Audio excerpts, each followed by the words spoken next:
আবার আল্লাহ বললেন, খবরদার আমার শহীদদেরকে মৃত বলো না। খবরদার, আল্লাহর রাস্তায়, আল্লাহর জমিনে আল্লাহর দ্বীনকে কায়েম করতে যে দেহের তাজা রক্ত বিলিয়ে দিয়ে যারা শহীদ হয়, খবরদার তাদেরকে মৃত বলো না। তারা জীবিত। কার কথা? চিল্লায় বলেন, কার কথা? শাহিদ যখন শাহাদাত বরণ করে, গায়ের রক্ত ঝরতে থাকে, তারে গোসল দেয়া যায় না। বিশ্বনবী বলেছেন, রক্ত সহ দাফন দাও। কারণ কিয়ামতের ময়দানে টকটকে রক্ত মাখানো সাদা কাফনের মধ্যে লাল রক্ত লাগলে এটা সুন্দর দেখায়। টকটকে লাল তাজা রক্ত নিয়ে কিয়ামতের ময়দানে শহীদরা দাঁড়াবে আর বলবে, আল্লাহ আরেকবার পাঠাও, আরেকবার দুনিয়াতে পাঠাও, আবার জীবনটারে তোমার রাস্তায় বিলিয়ে দিয়ে শহীদ হয়ে আসি। আল্লাহু আকবার। এটা ভীরুদের কাজ নয়, এটা মুনাফিকদের কাজ নয়, এটা ইমানদারদের চ্যালেঞ্জ। মুমিন মাত্রই তার হৃদয়ের ভেতরে শাহাদাতের তামান্না থাকবে। চিল্লায় বলো ঠিক কিনা? এজন্য ইসলামী আন্দোলনের সিপাহী সালার যারা, ইসলামের জন্য যারা জীবনটারে বিলিয়ে দিল, শাহাদাতের পেয়ালা পান করল, আল্লাহ শাহাদাতের সর্বোচ্চ মর্যাদা তুমি তাদের নসিব করো। আমরাও যেন শাহাদাতের তামান্নায় বিভোর থাকতে পারি, কায়মনোবাক্যে তোমার কাছে দোয়া করতে পারি, তুমি তৌফিক দাও। মুমিন বান্দারা ইসলামের পক্ষে থাকার কারণে যে জেল জরিমানা আসে, হুমকি ধামকি, এটারে ভয় করে না। মুমিন ভয় করে একজন রে, তিনি কে? চিল্লায় বলেন, তিনি কে? বিশ্বনবী বললেন, আমি চলে যাব। আল্লাহ দিনকে পরিপূর্ণ করেছেন। বিদায় হজের ভাষণে বিশ্বনবী বললেন, আল-ইয়াউমা আকমালতু লাকুম দীনাকুম ওয়া আতমামতু আলাইকুম নি'মাতি ওয়া রাদিতু লাকুমুল ইসলাম দীনা। ইসলামকে তোমাদের ধর্ম বানিয়ে আল্লাহ খুশি হয়ে গেলেন। সুবহানাল্লাহ। ইসলামকে আমাদের ধর্ম বানিয়ে আল্লাহ খুশি। আমরা ইসলামকে পেয়ে খুশি না বেজার? সবাই খুশি। এজন্য আমরা সালাম ফিরানোর পরে, নামাজের পরে পড়ি, রাদিতু বিল্লাহি ওয়া বিল ইসলামি ওয়া বি মুহাম্মাদিন। তার মানে ইসলাম হিসেবে, ধর্ম হিসেবে ইসলামকে মনোনীত করে আল্লাহ যেমনি খুশি, আমরাও তেমনি খুশি। ঠিক কিনা? এজন্য ইসলামের বাণী চারদিকে ছড়িয়ে পড়বে। ইসলামকে কেউ দাবিয়ে রাখতে পারে না। ইসলাম হচ্ছে বীজের মতো, চারা বীজের মতো। চারা বীজ মাটিতে ঢুকাই দিলে কি হয়? কি হয়? ইসলামের বিরোধীরা ইসলামের মাটির ভিতরে ঢুকাই দিতে চায়, কিন্তু ইসলাম হচ্ছে বীজ, এটা মাটিতে ঢুকাই দিলে ঢুকে থাকে না, এটা উপরের দিকে ওঠে। সুবহানাল্লাহ কইবেন না? আবার বিশ্বনবী বললেন, ইন্নাল্লাহা জাওয়ালি আল আরদা কুল্লাহা। আল্লাহ গোটা বিশ্বটাকে আমার কাছে ছোট্ট এরকম একটা বলের মতন করে তুলে ধরেছে। ফারাআইতু মাশারিকাহা ওয়া মাগারিবাহা। আর আমি পৃথিবীর পাশ্চাত্য, পৃথিবীর পূর্ব থেকে পশ্চিম প্রান্ত পর্যন্ত সবটা আমি দেখেছি ছোট্ট বলের মতো। আর আল্লাহ বলে দিয়েছেন, নবী আপনার দু চোখ দিয়ে আপনি পৃথিবীর যতটুকু জায়গা দেখলেন, ঠিক ততটুকু জায়গায় ইসলামের বাণী আমি আল্লাহ পৌঁছে দেব। পৃথিবীর এমন কোন ঘর থাকবে না, বিষ্ণু বললেন, লা বাইতা ওয়াবার ওয়ালা মাদার ইল্লা আদখালাহুল্লাহু হাদা দ্বীন। এই পৃথিবীর বুকে এমন কোন ছনের ঘর নাই, এই পৃথিবীতে এমন কোন টিনের ঘর থাকবে না, এমন কোন পাহাড় থাকবে না, এমন কোন পর্বত থাকবে না, এমন কোন জঙ্গল থাকবে না, এমন কোন গুহা থাকবে না যেটার ভিতরে ইসলামের বাতাস পৌঁছে যাবে না। কার কথা?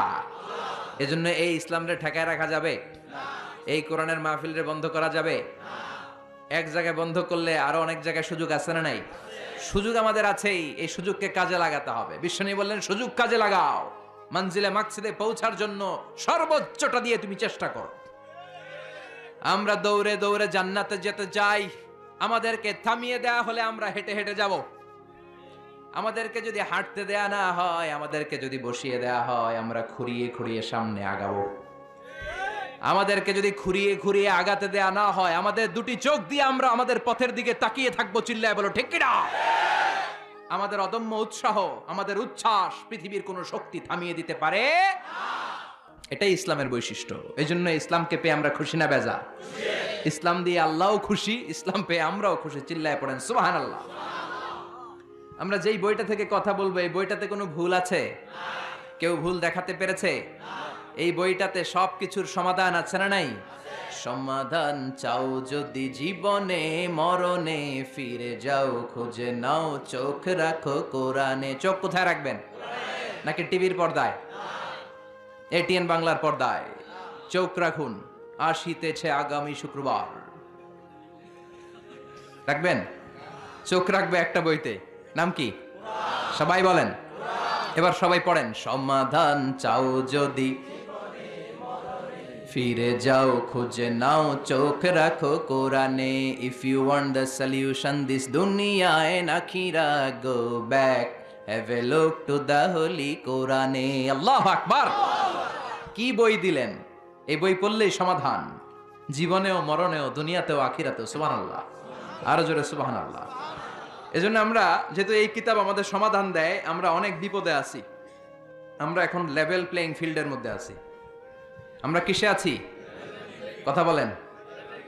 এই যে সমস্যা, এটার সমাধান কোরআনে আছে না নাই?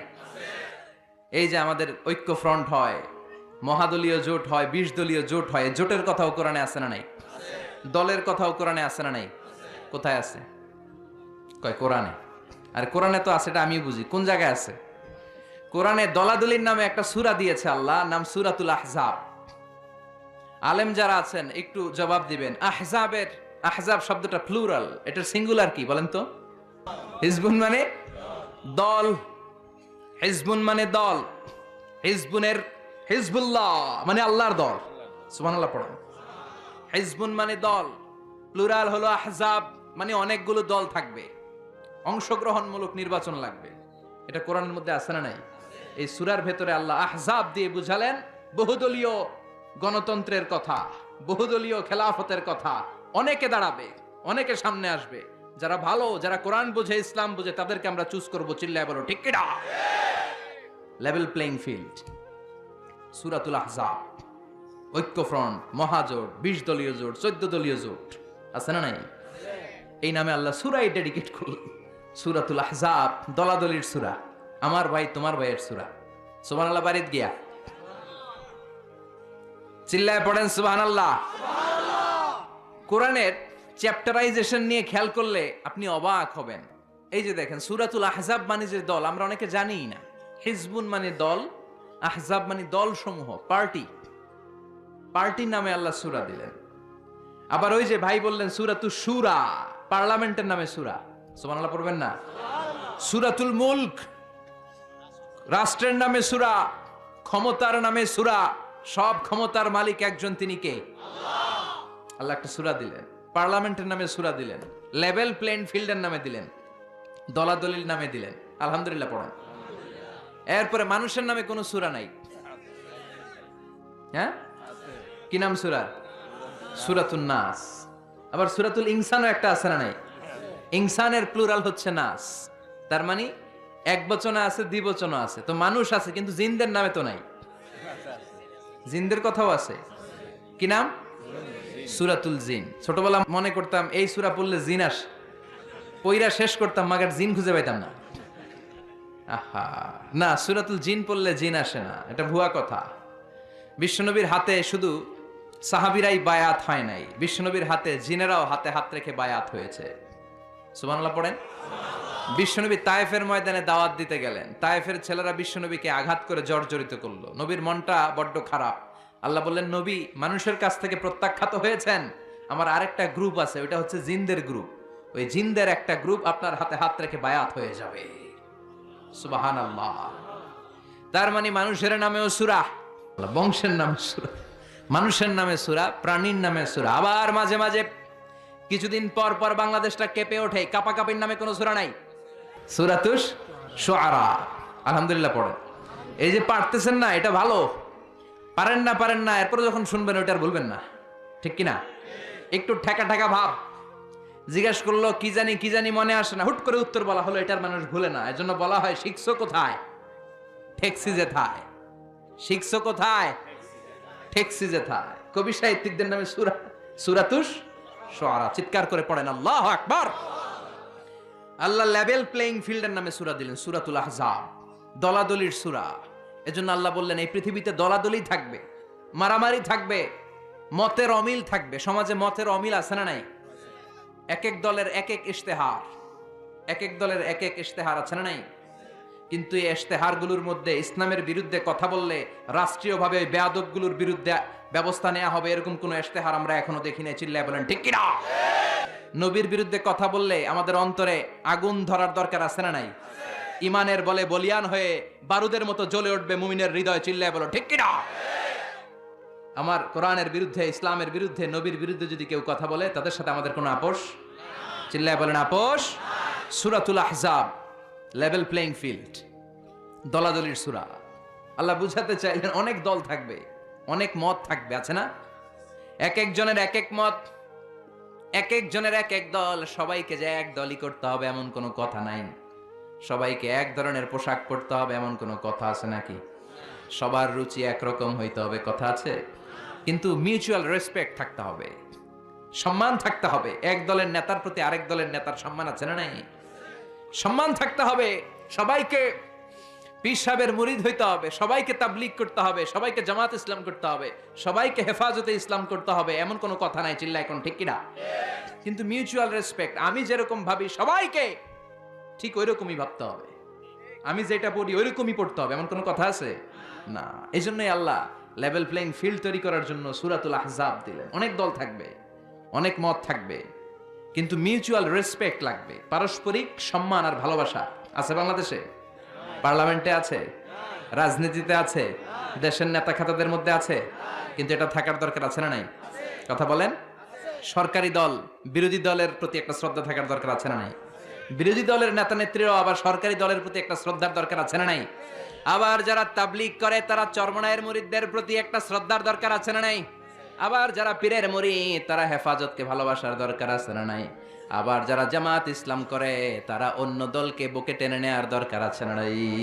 এটাই তো ইসলাম, এটাই ইসলাম। ইসলাম আমাদেরকে এটাই শিখিয়েছে। সূরাতুল আহজাব, লেভেল প্লেইং ফিল্ড। অনেক দল থাকবে, অনেক মত থাকবে, সবাই একটা দল হবে, একটা মত হবে, এটা কোশ্চিনকালেও সম্ভব না। চিল্লা এখন ঠিক কিনা? এজন্য আল্লাহ বললেন অনেক দল আছে, অনেক মত আছে, সব মত একসাথে হয় না। এক এক দলের এক এক ফেস্টুন, এক এক দলের এক এক ব্যানার, এক এক দলের এক এক ধরনের মার্কা আছে না নাই? আল্লাহ বললেন লেভেল প্লেইং ফিল্ড, সূরাতুল আহজাব। অনেক দল থাকবে, অনেক মত থাকবে, লেভেল প্লেইং ফিল্ড, সূরাতুল আহজাব। মাঝে মাঝে একটু মজা করতে হয়, ঠিক কিনা? বিশ্বনবীও করতেন। বিশ্বনবী এক কালো নারীকে দেখে বললেন লা ইয়াদখুলুল জান্নাতা সাওদা ওয়ালা সাফরা। কি নবী ছিলেন আমার! Sense of humour, sense of humour, sense of fun, sense of kidding. কি সুন্দর দুষ্টামি করতেন। বিশ্বনবী এক কালো মহিলাকে দেখে বললেন কোনো কালো নারী তো জান্নাতে যাবে না। মহিলা কান্না শুরু করে দিল। বলল নবী এটা কোনো কথা হইল নাকি? জান্নাতে যাবো না কেন? কালা কি আমি হইছি নাকি? কালা আমারে বানাইছে কে? আবার ধলা আমনেরে বানাইছে কে? তিনি বানিয়েছে, তো আমার দোষ কি? ওই মহিলা কান্না শুরু করে দিয়েছেন নবী আপনি বলেছেন 4টা কাজ করলে জান্নাতের 8টা দরজা খোলা সব নারীদের জন্য। 1 হলো যে নারীরা নামাজ পড়বে, 2 হলো রোজা রাখবে, 3 হলো স্বামীর কথা শুনবে, 4 হলো পরকিয়া না করে সতীত্বের হেফাজত করবে। 4টা কাজ করলে জান্নাতের 8টা দরজা খুলে দিবে কে? ও নবী আমি তো 4টাই করি, কেন জান্নাতে যাব না আপনি বলেন? বেজায় কান্না, কান্না করতে করতে মহিলা অস্থির। বিশ্ব নেই বললেন থামো, আরে এত কেঁদো না, কেঁদো না, আমি তো মজা করছি। কি করছি? আমি জাস্ট কিডিং ইউ, আমি মজা করেছি, আমি ফান করেছি, আমি তো রসিকতা করে বলেছি তুমি যখন জান্নাতে যাবা তখন এরকম কুচকুচে কালো থাকবা না, তোমাকে পূর্ণিমার চাঁদের মতো সুন্দরী বানায় দিবে কে? বিশ্ব সুন্দরী হয়ে হুরদেরকে ফেল করে তোমার রূপের ঝলকানিতে হুরেরাও ফেল। সুবহানাল্লাহ, এরকম সুন্দরী হয়ে যাবা। This is the sense of fun. বিষ্ণুনবী কিন্তু মাঝে মাঝে এরকম ফান করতেন, সুবহানাল্লাহ পড়েন। আবার এক সাহাবী নাম আব্দুল উজ্জাহ, কালিমা পড়ার পর নাম হয়ে গেল আব্দুর রহমান। এই সাহাবীর সাথে সব সময় বিড়াল থাকে। কি থাকে? জাহিলি যুগে নাম ছিল আব্দুল উজ্জাহ। উজ্জা একটা মূর্তির নাম, এই মূর্তির গোলাম। ইসলাম ধর্ম গ্রহণের পরে নাম রাখলো আব্দুর রহমান। কার গোলাম? জোরে বলেন। আব্দুর রহমান হওয়ার পরে এই সাহাবা সব সময় বিড়াল নিয়ে ঘুরে। মসজিদে আসলো কাঁধে বিড়াল, মাঝে মাঝে জামার আস্তিনের ভিতরে বিড়াল, মাঝে মাঝে পকেটে বিড়াল লইয়া নামাজ পড়ে। সুবহানাল্লাহ। বিশ্বনবী একদিন মজা করে আব্দুর রহমান নামক ওই সাহাবীটারে ডাক দিয়ে বললেন ও বিড়ালের বাবা, ইয়া আবা হুরাইরা, হে বিড়ালের বাবা। সুবহানাল্লাহ পড়ে। আবু হুরায়রা কয় বিশ্বনবী বলছে বিড়ালের বাবা। আমার নবী যদিও মজা করে ভালোবাসা থেকে আমার নাম দিয়েছে বিড়ালের বাপ, আজকে থেকে কেউ আমারে আব্দুর রহমান ডাকবি না, মরার আগের দিন পর্যন্ত আমি থাকবো বিড়ালের বাপ। বিড়ালের বাপ আমি। কিসের বাপ? সুবহানাল্লাহ। কি ভালোবাসতো সাহাবারা। আবার বিশ্বনবী এক সফরে গেলেন, এক ইহুদির বাচ্চা ছোট্ট এক সাহাবী আজান দিচ্ছেন, আল্লাহু আকবার, আল্লাহু আকবার, আল্লাহু আকবার, আল্লাহু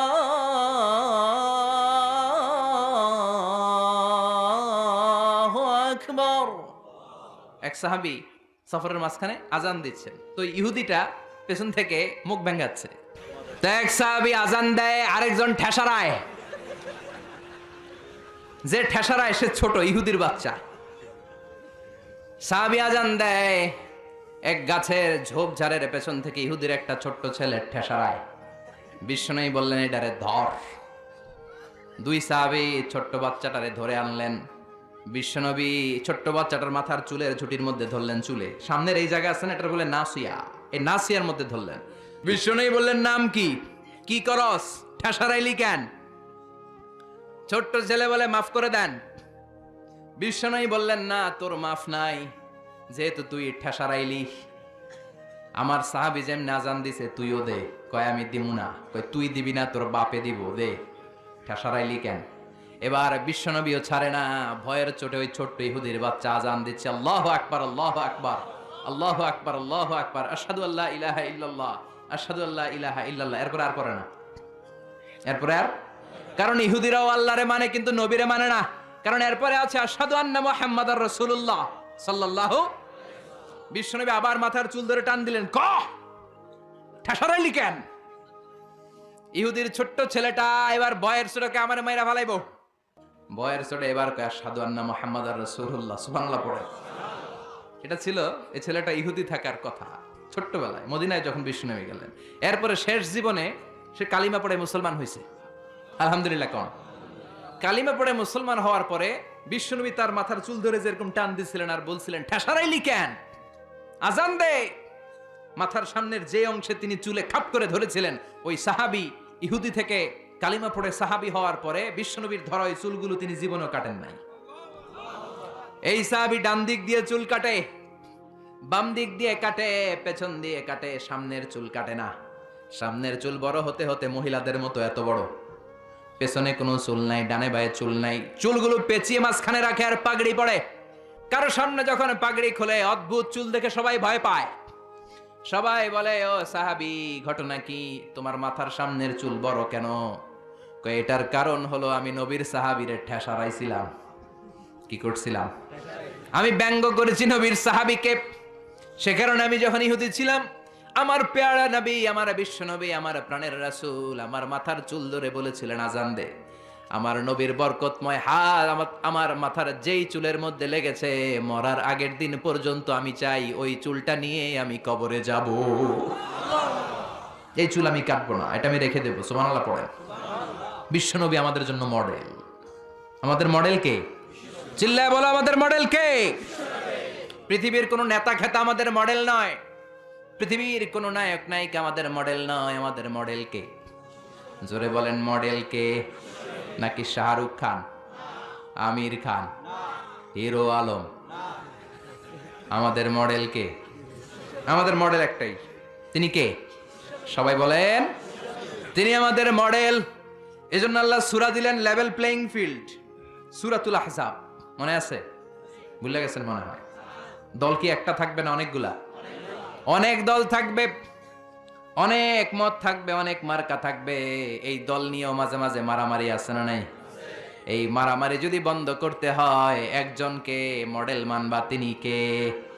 এই জন্যই সূরাতুল আহজাব দলাদলির সূরার মধ্যে আল্লাহ এই মডেলের কথা বললেন, মা কানা মুহাম্মাদুন আবা আহাদিম মির রিজালিকুম ওয়ালাকিন রাসূলুল্লাহি ওয়া খাতামান নাবিয়্যিন ওয়া কানাল্লাহু বিকুল্লি শাইইন আলিমা। পড়েন আল্লাহু আকবার।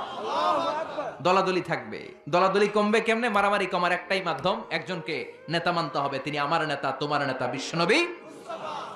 ওই বিশ্বনবীর ব্যাপারে আল্লাহ বললেন, মা কানা মুহাম্মাদুন আবা আহাদিম মির রিজালিকুম। আমার প্রিয় নবী, আমার শেষ নবী, আখিরি জামানার নবী বিশ্বনবী মুহাম্মদ সাল্লাল্লাহু আলাইহি ওয়াসাল্লাম কোন পুরুষের পিতা নয়, কোন ছেলেদের পিতা নয়, তিনি মেয়েদের পিতা। সুবহানাল্লাহ। বিশ্বনবীর কোন ছেলে সন্তানকে আল্লাহ বাঁচিয়ে রাখে নাই।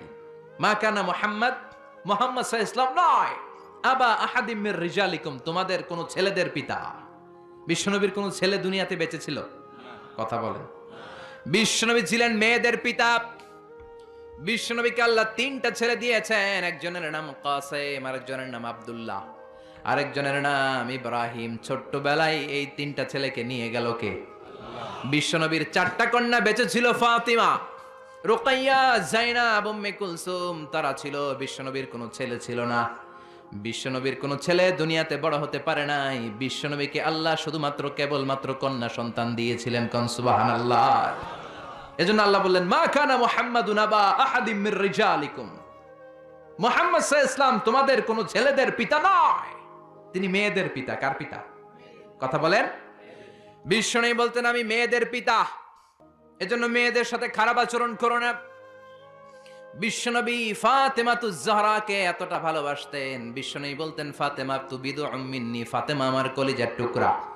যে ব্যক্তি ফাতেমারে কষ্ট দেয় সেজন্য আমি বিশ্বনবীরে কষ্ট দেয়, আর যে ব্যক্তি ফাতেমার চেহারার মধ্যে হাসি ফুটিয়ে দেয় সেজন্য বিশ্বনবীর চেহারায় হাসি ফুটিয়ে দেয়। আবার বিশ্বনবী কোন সফরে গেলে সবার শেষে ফাতেমার সাথে দেখা করে সফরে বের হতেন।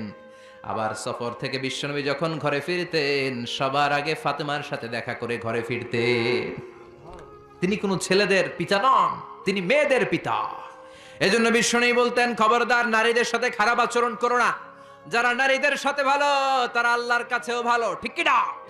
খায়রুকুম খায়রুকুম লিআহলি, যেই ব্যক্তি তার স্ত্রীর কাছে সেরা সেই ব্যক্তিটা আল্লাহর কাছেও সেরা। আপনার স্ত্রী যদি আপনারে ভালোবাসে আল্লাহও আপনারে ভালোবাসে, বিশ্বনবীও আপনারে ভালোবাসে, জোরে কোন ঠিক কিনা? আর আপনার স্ত্রী যদি আপনারে ভালো না বাসে, আল্লাহর ভালোবাসা আপনার জন্য নাই, বিশ্বনবীর পক্ষ থেকে ভালোবাসা আপনার জন্য নাই। বিশ্বনবী কন্যাদেরকে খুব ভালোবাসতেন, স্ত্রীদেরকে ভালোবাসতেন, কখনো স্ত্রীদের গায়ে হাত তোলেন নাই। আবার বিশ্বনবী বলতেন, হুব্বিবা ইলাইয়া মিন দুনিয়াকুম সালাস, তোমাদের এই দুনিয়ার তিনটা জিনিস আমার সবচাইতে ভালো লাগে। চিল্লায় বলেন কয়টা? সবাই কোন কয়টা? এক নম্বরে হলো আন-নিসা, মানে নারী। নারীদেরকে আমি শ্রদ্ধা করি, নারীদেরকে আমি পছন্দ করি, আমি নারীদের কাছে সবচাইতে ভালো। দুই নম্বরে হলো আত-তিব, মানে পারফিউম, আতর। এমন কোন নবী নাই যেই নবী আতর দেয় নাই, সুগন্ধি ব্যবহার করে নাই। পড়েন সুবহানাল্লাহ। আবার বিশ্বনবী বলেছেন, তিন নাম্বার হলো কুররাতু আইনি ফিস সালাত, নামাজের মধ্যে যখন মুসাল্লা ইমামতির জন্য আমি বিশ্বনবী দাঁড়িয়ে যাই, আমার চোখটাকে শীতল করে দেয় কে? বিশ্বনবী দুনিয়ার তিনটা জিনিসকে খুব বেশি ভালোবাসতেন। মনে থাকবে? বলেন তো, এক নম্বরে কি? জোরে কোন। নাকি গাড়ি? আমরা বলি গাড়ি। নারী, নারীদেরকে শ্রদ্ধা করতে হবে, তাদেরকে ভালোবাসতে হবে, ঠিক কিনা? দুই নম্বরে বললেন সুগন্ধি, তিন নম্বরে বললেন সালাত। সালাতের দরকার আছে না নাই? জামাতে নামাজ পড়ার দরকার আছে না নাই? আবার বিশ্বনবী বললেন, খবরদার নারীদের সাথে খারাপ আচরণ করো না, আমি নারীদের পিতা। বিশ্বনবী নারীদেরকে কওয়ারির সাথে তুলনা করলেন, রিফকাম বিল কওয়ারির, নারীরা হলো কাচের গ্লাসের মতো, কাচের বোতলের মতো। কাচের বোতলকে যেমনি আস্তে ধরতে হয়, আস্তে রাখতে হয়, আস্তে ধুইতে হয়, নারীদের সাথে এরকম কোমল আচরণের দরকার আছে না নাই? কাচের গ্লাস আছে আপনাদের বাসায়? এটা রাখেন কেমনে? এরকম ধপাস করে না? আস্তে আস্তে রাখেন না? এটা যখন সাবান দিয়ে আপনি ধোন, এটা পিচ্ছিল হয়ে যায় না? এটা ধোয়ার সময় খুব জোরে রাখা যায়, জোরে ধরা যায়, ধরলে কি হবে? কথা বলেন। নারীরাও তেমন, রিফকাম বিল কওয়ারির। বিশ্বনবী নারীদেরকে কাচের গ্লাসের সাথে তুলনা করলেন, বললেন কাচের গ্লাস যেমনি আস্তে ধরো, আস্তে রাখো, সুন্দরভাবে তোলো, সুন্দরভাবে রাখো, নারীদের সাথেও সুন্দর আচরণ করবা। সুবহানাল্লাহ। আসলে এই কথাটা ঠিক। নারীদের সাথে গরম হইলে কোনো লাভ আছে? কথা কন। নারীদেরকে আল্লাহ এমন ভাবে তৈরি করেছেন, হেতি গেলে সেতি গেলে, গরম হইলে হেতিরা সেতি যায়, আর ভালোবাসলে গলি যায়। ভালোবাসলে গলি যায়। নোয়া খাইলেও বোঝেন আপনারা, হ্যাঁ? তার মানে নারীরা হচ্ছে এমন জাত, ধমক দিলে সেতি যায়। আপনি যদি গরম হন সেতি যায়, নরম হলে গলি যায়, ঠিক কিনা? ধমক দিবেন কিচ্ছু মানবে না। আর যদি কোন টুনটুনি তোমারে ভালোবাসি, তোমারে লেগেছে এত যে ভালো, চাঁদ বুঝি তা জানে, রাতেরও আধারে দোসর হয়ে তাই সে আমারে টানে, তাই সে আমারে টানে। শোনায় দেন একদিন, দেখবেন গলি গেছে কথা কন। আর যদি ধমক দেন, যদি বাজে আচরণ করেন, যদি শক্ত আচরণ করেন, বিশ্বনবী বললেন কাচের গ্লাস যেমনি ভেঙে ভেঙে খান খান হয়ে যায়, নারীগুলো এরকম খান খান হয়ে যাবে। এজন্য তাদের সাথে গরম আচরণ করবেন নাকি নরম? কথা বলেন, আরো জোরে বলেন। এজন্য আল্লাহ বললেন মা কানা মুহাম্মাদুন আবা আহাদিম মির রিজালিকুম ওয়ালাকিন রাসূলুল্লাহি ওয়া খাতামান নাবিয়্যিন। মুহাম্মদ তোমাদের ছেলেদের পিতা নয়, তিনি হলেন মেয়েদের পিতা, আর তিনি হলেন রাসূলুল্লাহ, আর তিনি হচ্ছেন খাতামুন নাবিয়্যিন, সর্বশেষ নবী। এই নবীর পরে আর কোন নবী নাই। চিল্লায় বলেন ঠিক কি না? ওনাকে সর্বশ্রেষ্ঠ করে দুনিয়াতে পাঠিয়েছে কে? উনার সম্মান সবচেয়ে বেশি বাড়িয়ে দিয়েছে কে? আমার এই নবীর শাফাত ছাড়া আমরা জান্নাতে যেতে পারবো নাকি? জোরে বলতে হবে। আমার নবী যদি আমার জন্য সুপারিশ না করে আমি জান্নাতে ঢুকতে পারবো? আমার নবী যদি কিয়ামতের দিন আমার হাউজে কাউসারের পানি না দেয়, আমার গলার তৃষ্ণা আমি দূর করতে পারবো? আমার নবীকে ছাড়া আমি কি জান্নাতের দরজা দিয়ে জান্নাতের ভেতরে ঢুকতে পারবো? এজন্য নবীর ভালোবাসা অন্তরে থাকার দরকার আছে না নাই? ওই নবীরে গালি দিলে কলিজায় আগুন ধরে কি ধরে না? ওই নবীরে গালি দিলে মুমিনের অন্তরে বারুদের মধ্যে আগুন লাগলে যেমনি জ্বলে ওঠে, মুমিনকেও জ্বলে উঠতে হবে। চিল্লায় কোন ঠিক কিনা? আমার এই নবীর সম্মান ভেরি সেনসিটিভ। আমার নবীর বিরুদ্ধে কথা বললে সেখানে আমরা দলাদলি বুঝি না, সেখানে আমরা লেভেল প্লেইং ফিল্ড বুঝি না। আমরা বুঝি আমার নবীর সম্মান। আমার নবীর বিরুদ্ধে যদি কেউ কথা বলে, কেউ যদি ব্লগে লিখে, আমার নবীর সম্মান নিয়ে যদি কেউ কটু কথা করে, তার পারিবারিক জীবন সামাজিক জীবন নিয়ে যদি কথা বলে, কেউ যদি তার হাত দিয়ে রং তুলে দিয়ে আমার নবীর বিরুদ্ধে কার্টুন আঁকে, ওর হাত আমাদের ভেঙে দিতে হবে। চিল্লায় বলেন ঠিক কিনা? নবীর সম্মানকে অটুট রাখার জন্য আমরা ময়দানে নামতে রাজি আছি। চিল্লায় এখন ঠিক কিনা? দেহের তাজা রক্ত বিলিয়ে দিতে রাজি। চিল্লায় বলো ঠিক কিনা? তিনি হচ্ছেন রাসূলুল্লাহ ওয়া খাতামান নাবিয়্যিন। তিনি হলেন আল্লাহর রাসূল। তিনি কার রাসূল? তেনাকে রাসূল বানিয়ে পাঠিয়েছে কে? সব নবীর শেষ নবী করে পাঠিয়েছে কে? বিশ্ব নবীর পরে কোন নবী আছে? কথা বলেন। কেউ যদি নবী দাবি করে মানবেন না কি করবেন? পদ্মা নদীতে নিয়ে চুবাইবেন। চিল্লায় বলেন ঠিক কিনা? বিশ্ব নবীর পরে যদি কেউ নবুয়তির দাবি করে, ওই বেয়াদবটার কথা শোনা যাবে না। চিল্লায় বলেন ঠিক কিনা? বিশ্ব নবী বললেন আনা খাতামুন নাবিয়্যিন লা নাবিয়্যা বা'দি। আমার পরে কোনো নবী নাই, আমার পরে কোনো রাসূল নাই। তবে লাউ কানা বা'দি নাবিয়্যুন লাকানা উমর। আমার পরে যদি নবী হওয়ার কোয়ালিটি কারো থাকে, আমার প্রাণের সাহাবা ওমরের সেই কোয়ালিটি আছে। ঠিক কি না?